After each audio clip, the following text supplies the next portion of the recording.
Don't worry, it's the correct day. We just have to get a couple of steps back to get a little bit of a story behind this Sicilian defense, which has been analyzed a lot by Carsten. And of course, And of course, Parimeyer Pari. Negi, who wanted to prove in his series of opening repertoire books an advantage for white against almost all Sicilians. And against a classical Sicilian, he had given this and done a lot of work against the main line bishop d2. And I mailed him, what about bishop e3, to be more active and to draw like this.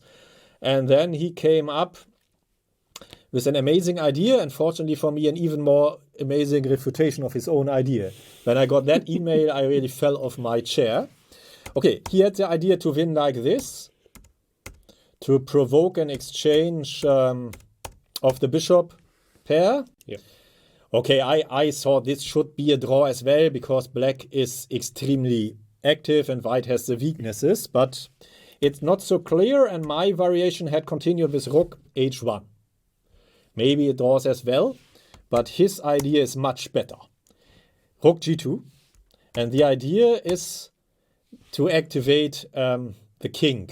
And here's the position we were talking about earlier. So Where you were asked to find one of 4 moves, and of course right is king d4. Amazing. Now, why is this correct? Yeah, because white has no way to activate. The white must protect the rook and cannot stop the stalemate.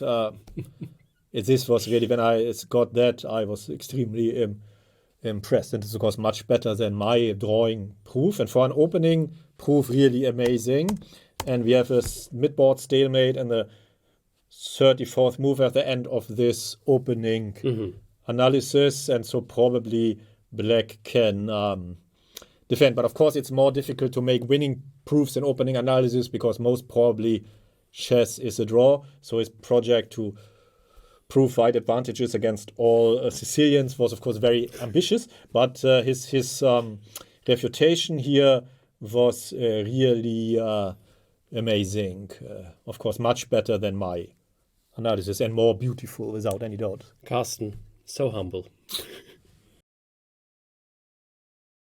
Okay, let's get right to the point. We are white. We're moving. There's one move, and only one move, and it will win.